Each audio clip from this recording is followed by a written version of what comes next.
Hola, ¿qué tal amigos? Bienvenidos a un nuevo video de Mira cómo hacerlo. En el video de hoy aprenderemos a cómo actualizar a Android 6.0 para móviles Samsung Galaxy.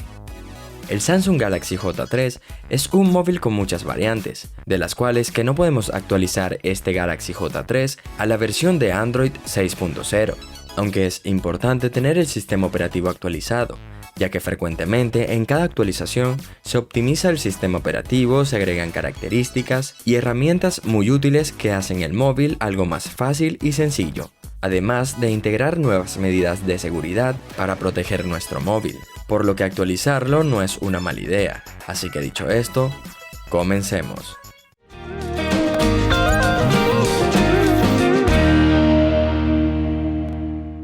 Pues bien, la mayoría de las veces, esta clase de actualizaciones pueden hacerse desde OTA, o como le indica su nombre, se realiza por medio de una conexión inalámbrica con el móvil.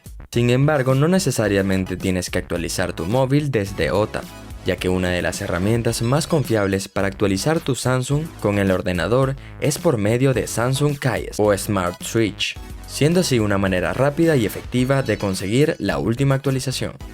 Aunque primero te recomendamos verificar si existe una actualización en tu dispositivo móvil. Para esto te debes ir a Ajustes y luego a Cerca del teléfono. Luego ubicas en Actualizar software y allí el sistema comenzará a buscar si existe una actualización. En caso de que la haya, simplemente actualízalo. Aunque si quieres actualizarlo mediante Kies, déjame decirte que también es bastante fácil y rápido. Simplemente descargas Samsung Kies en tu ordenador desde el enlace que te dejaremos en el artículo web que se encuentra en la descripción de este video. Luego abres la herramienta, conectas tu móvil y buscas la opción de actualizar software. Y esto hará que automáticamente se descargue la última versión de Android para tu Samsung Galaxy J3. Aunque si no tiene ninguna versión disponible, te recomendamos que lo dejes tal cual como está, ya que no recomendamos instalar versiones que no son oficiales para tu dispositivo móvil, ya que esto puede generar algunos problemas e incluso dañar tu terminal. Y nada más, si el video te sirvió de ayuda, déjalo saber en la caja de comentarios. No olvides suscribirte, activar la campanita y dejar tu like.